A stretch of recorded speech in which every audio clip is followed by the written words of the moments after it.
할렐루야. 예담교회 주일 예배에 오신 우리 성도님들을 주의 이름으로 사랑하고 축복합니다. 오늘 저희가 읽은 본문은 성도들이 그간 출애굽기를 많이 읽으면서도 생각으로 기억이 잘 남지 않는 부분으로 꽤 생소하고 이해가 되지 않는 사건이 나오고 있습니다. 저도 말씀을 전하면서 이 본문으로 설교를 해본 적은 거의 없고 그렇게 이 부분을 어떻게 이해하는가에 대한 의문도 가지게 되었습니다. 그 의문에 대한 내용은 바로 이것입니다. 24절입니다. 모세가 길을 가다가 숙소에 있을 때에 여호와께서 그를 만나사 그를 죽이려 하신지라. 그렇게 하나님의 말씀을 거절하고 발을 빼려고 애를 썼던 모세였는데 결국에는 하나님의 그 말씀에 순종해갖고 이스라엘의 구원 사역이라고 하는 그 사역을 감당하기로 결단한 모세입니다. 그리고 이제 모세는 하나님의 말씀을 의지하여 애굽으로 나아가려고 하고 있습니다. 그런 모세입니다. 그런데 24절에서는 우리가 이해하기 힘든 말씀이 나오고 있죠. 바로 하나님께서 모세를 죽이려 하신다라는 사실입니다. 이해가 되질 않습니다. 아니, 안 하겠다는 사람 겨우 설득해갖고 이제 내 뜻대로 행하는 내 사람이구나 라고 생각했던 이 사람을 하나님께서 죽이시려 하다니요. 그를 죽이려 하신지라 라고 쓰인 버바케쉬 하미터를 직역하면 그리고 그를 죽이려고 찾으셨다라고 해석할 수 있습니다. 그러니까 실수나 우연히 혹은 자칫 모르고서 모세를 죽이려고 한 것이 아니라 일부러 죽이시기 위해 찾아 나선 것이다라는 말씀이죠. 이 장면은 정말 이해가 가질 않습니다. 왜 하나님이 모세를 죽이시려고 하는 것일까요? 우리가 이 사건 자체만을 놓고 본다면 하나님의 이 행동에 이해가 되지 않을 뿐더러 도리어 하나님께 항의를 할 수도 있습니다. 차라리 사역자로 세우시지나 말지. 왜 안 하겠다는 사람 세워놓고 죽이려 하시는가? 그러나 우리가 하나님은 어떤 분이신지 안다면 하나님의 이러한 행위는 아무런 의미 없는 행위가 아니라는 사실을 알 것입니다. 그러니까 아무 이유 없이 하나님께서 모세를 죽이시려고 한 것이 아니라는 것이죠. 하나님의 사역을 하다 보면 우리가 이해할 수 없는 일들이 많이 일어나기도 합니다. 그 이해할 수 없는 상황 중 대부분은 사람들과의 관계가 가장 주를 이루고 있고 적지 않은 비중으로 하나님과의 직접적인 관계에서 이해하지 못할 사건들이 일어나기도 합니다. 저도 목회를 하면서 정말 이해가 되지 않은 것을 경험하기도 했습니다. 제가 부목사로 사역했던 어떤 교회에서 담임 목사님이 암에 걸리셨습니다. 그 목사님은 누가 보더라도 참된 목사님이셨고 목회에 너무나도 열정적이셨기 때문에 이런 목사님이 몇 분 더 계시다면 한국교회는 희망이 있다라는 말까지 들을 정도였습니다.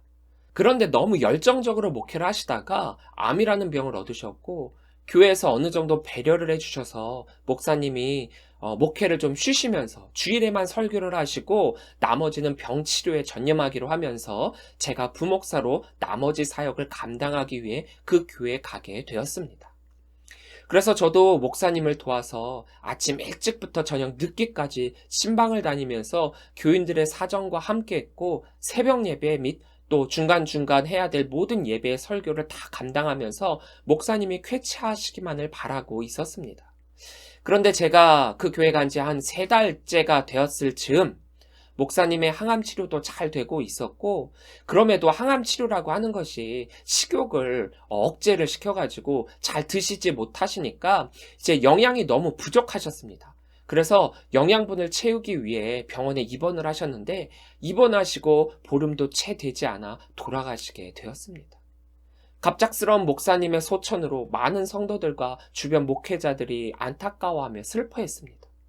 한국교회를 위해 더 많은 일에 쓰임받아야 할 목사님이신데 아니 왜 하나님께서 왜 이렇게 일찍 데려가셔야만 하는가? 이 부분도 우리가 이해하지 못할 하나님의 방법이셨습니다. 그래서 저는 목회 경험 가운데 잊혀지지 않는 이 사건으로 담임 목사님의 소천 앞에서 하나님께 많은 질문을 던졌던 때가 있습니다. 하나님께서 준비하시고 훈련시키시고 설득시키면서 드디어 이제 하나님의 사역을 감당하기만 하면 되는 이때에 왜 모세를 죽이시려고 하는가? 그러나 이 사건 역시도 인간적인 감정으로의 왜라는 의문을 가지는 것이 아니라 하나님이시라면 분명 이유가 있으실 것이다. 그것조차도 하나님의 뜻이다라고 인정할 수 있어야만 합니다. 이 사건에는 아주 중요한 하나님의 의도가 담겨져 있습니다. 여기는 하나님과 인간과의 언약관계 가운데 나타난 아주 중요한 행위가 빠졌기 때문입니다.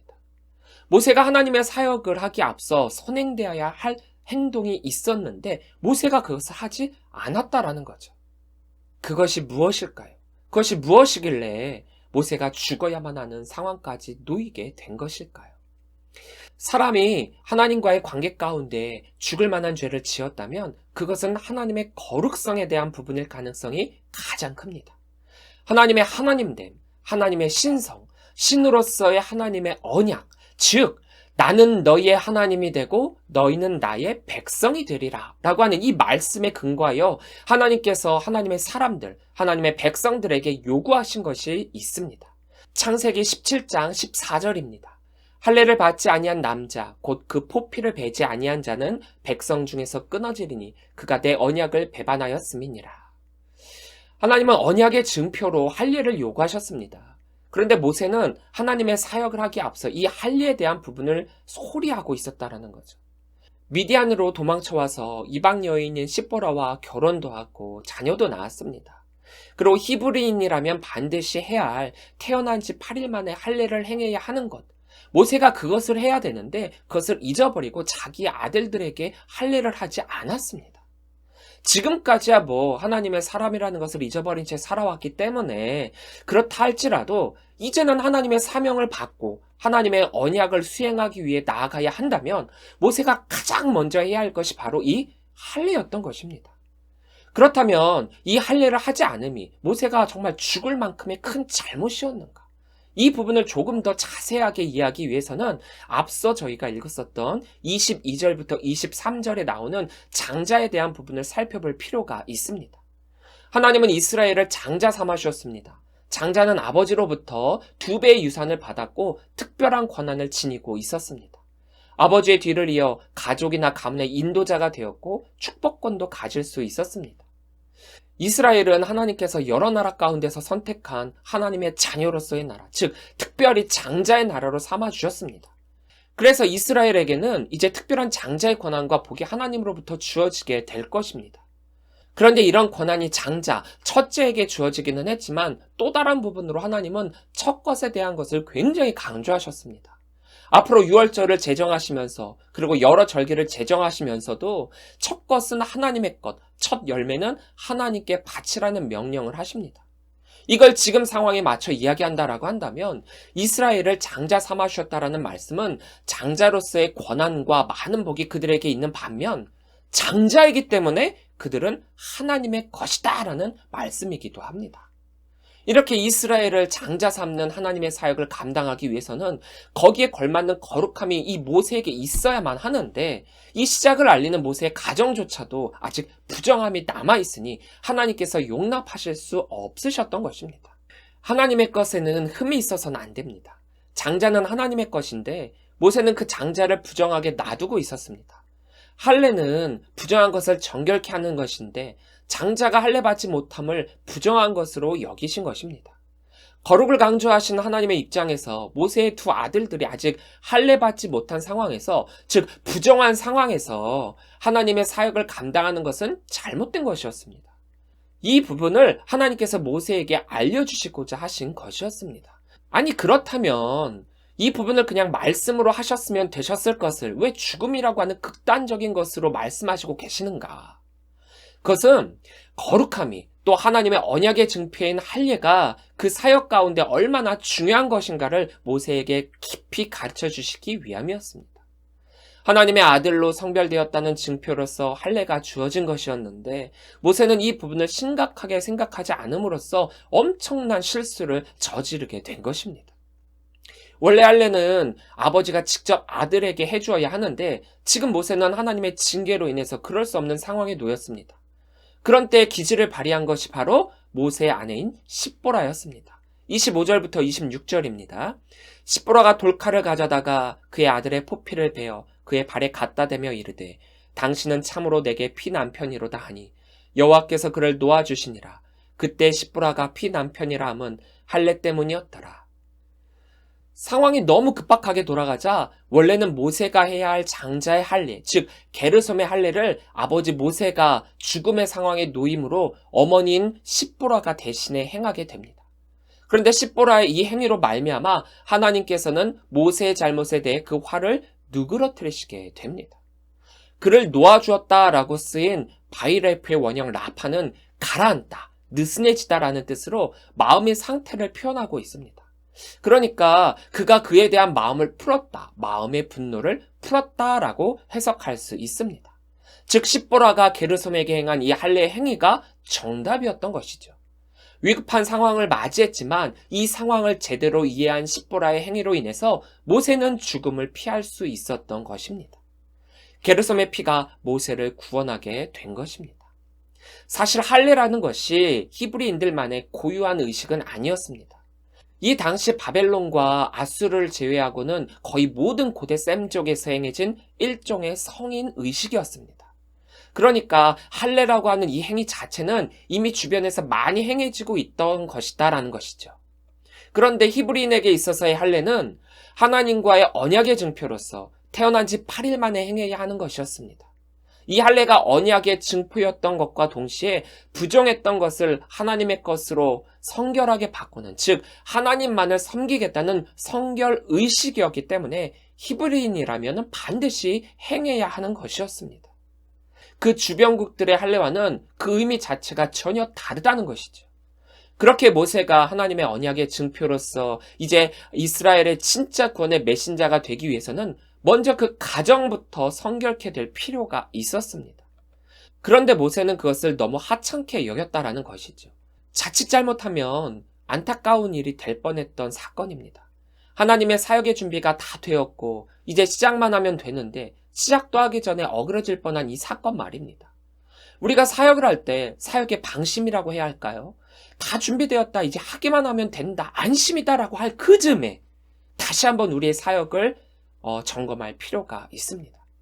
모세 입장에서는 하나님이 하셨던 말씀대로 자신이 순종하기만 하면 다 될 것이다라고 여겼던 하나님의 사역이었는데 이 할례라고 하는 이 부분이 발목을 잡을 줄 누가 알았겠습니까? 모세의 생각에 사소하다라고 여길 수 있는 부분이었지만 하나님께서는 죽음까지도 불사를 만큼 크게 생각하신 부분입니다.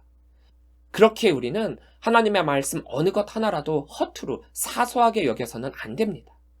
하나님께서 말씀하실 때에 늘 귀를 기울이시고 그 말씀의 뜻과 의미 그리고 중요함의 우선순위를 내 마음대로 정하는 것이 아니라 늘 동일하게 중요성을 되새기면서 사역에 방심 없이 사역을 할 수 있어야 할 것입니다. 하나님의 말씀은 어느 곳에서 어느 때든지 동일하게 주어지는 하나님의 말씀임을 잊지 마시기 바랍니다.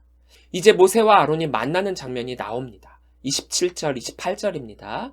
여호와께서 아론에게 이르시되 강야에 가서 모세를 맞으라 하시매 그가 가서 하나님의 산에서 모세를 만나 그에게 입맞추니 모세가 여호와께서 자기에게 분부하여 보내신 모든 말씀과 여호와께서 자기에게 명령하신 모든 이적을 아론에게 알리니라. 모세가 자신은 입이 뻣뻣하고 혀가 둔한 자이니까 보낼 만한 자를 보내소서라고 하나님의 말씀에 거절했을 때 하나님께서 14절 16절에서 그의 형 아론을 대언자로서 모세와 함께 이 사역을 감당케 시키실 것을 미리 말씀하셨습니다. 그래서 아론에게 모세를 만나러 나오게끔 하심으로 하나님께서 모세에게 하신 약속이 이루어지게 됩니다. 이제 모세와 아론은 하나님의 말씀처럼 하나님의 사역을 감당하는 동역자가 됩니다. 두 사람이 동역자이긴 하지만 두 사람의 사역의 역할은 분명했죠. 모세가 하나님의 말씀의 대언자라면 아론은 모세의 대언자였습니다. 조금 다르게 이야기하자면 하나님으로부터 받은 절대적인 권위는 모세에게 주어진 것이지 아론에게 주어진 것은 아니라는 점입니다. 물론 같은 하나님의 사역이긴 하지만 그 사역의 역할에 대해서는 분명하게 인지할 필요가 있었습니다. 그렇기에 혈연적으로는 아론이 형이었고 형이 더 우위에 있을 수도 있었겠지만 그 사역의 권위는 하나님께서 모세에게 주신 것이었기 때문에 혈연의 형이라는 위치보다도 두 사람의 관계는 그들이 받은 사명에 의한 것이었기에 아론은 모세의 대언자의 역할을 했어야만 하는 것입니다. 어떻게 보면 자존심 상하는 일이었죠.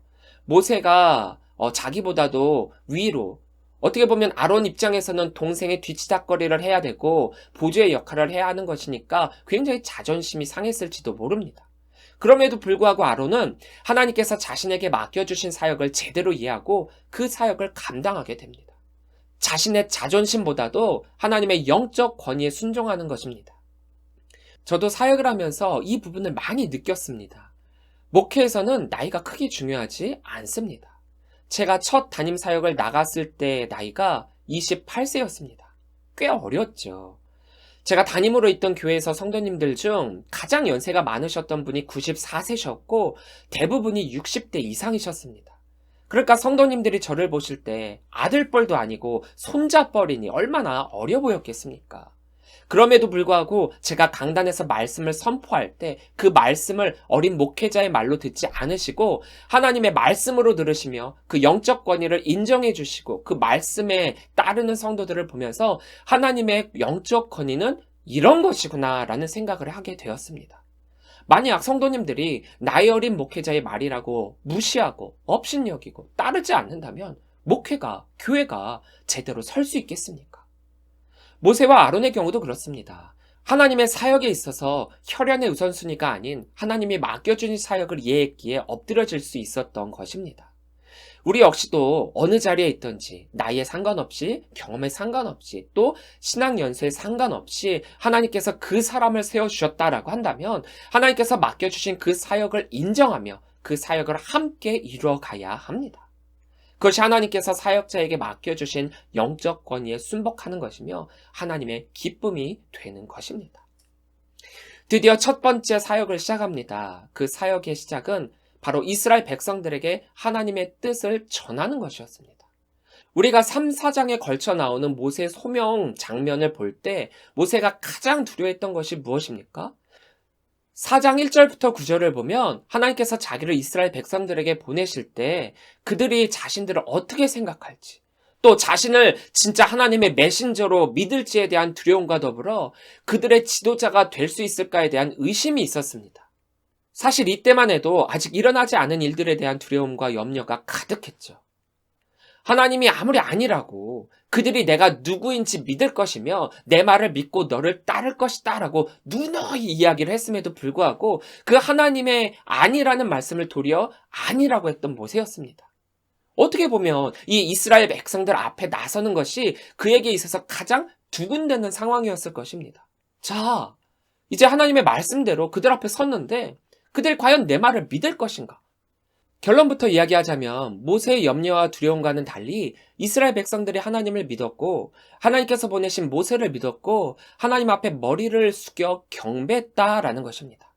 29절부터 31절입니다. 모세와 아론이 가서 이스라엘 자손의 모든 장로를 모으고 아론이 여호와께서 모세에게 이르신 모든 말씀을 전하고 그 백성 앞에서 이적을 행하니 백성이 믿으며 여호와께서 이스라엘 자손을 찾으시고 그들의 고난을 살피셨다 함을 듣고 머리 숙여 경배하였더라. 모세가 근심 걱정했던 모든 것들이 말끔하게 해결되었습니다. 이스라엘 백성들이 모세와 아론의 말과 기적을 보고 믿게 되었습니다. 하나님께서 이스라엘의 고난을 보고 그들을 구원해 줄 구원자로 모세를 보내주셨고 궁극적으로는 이스라엘을 구원해 주실 것이라는 믿음을 갖게 됩니다. 모세는 많은 근심 걱정이 있었죠. 물론 하나님의 말씀을 거절하기 위한 방편이기는 했지만 만약에 이들이 이러이러하면 어떻게 해야 하나? 이들이 저러저러하면 어떻게 해야 하나? 미리 걱정하며 하나님께 답을 구했던 것들을 사용할 필요조차 없게 되었습니다. 게임 끝이라는 거죠. 결과를 미리 알면 걱정할 필요가 없습니다. 미래를 미리 알면 대비도 할 수 있습니다. 그래서 많은 사람들이 미래를 알기 위해, 결과를 알기 위해 헛되이 점을 치러 다니곤 하지만 그건 말 그대로 전도자의 말을 빌려 이야기하자면 헛되고 헛되니 헛되고 헛되도다라고 말할 수 있습니다. 우리 믿는 성도들이 결과를 알고 싶다면 하나님의 말씀에 귀를 기울일 필요가 있습니다. 하나님이 하신 말씀은 결코 거짓이 없고 헛됨이 없고 실패가 없기 때문에 하나님이 하시겠다 하신다는 것은 반드시 이루어집니다. 결과가 이미 나와 있다라고 할 수 있죠. 미래가 이미 정해져 있다라고 할 수도 있습니다. 어떻게 해요? 우리가 하나님의 말씀대로 하기만 하면 된다라는 것이죠. 사실 사역이 그렇습니다. 첫 사역은 이렇게 두려움과 떨림, 근심과 염려로 시작을 합니다. 우리가 결과를, 미래를 알 수 없기에 막연한 두려움이 먼저 우리의 마음을 좌절시킵니다. 코로나19로 인한 두려움도 그렇습니다.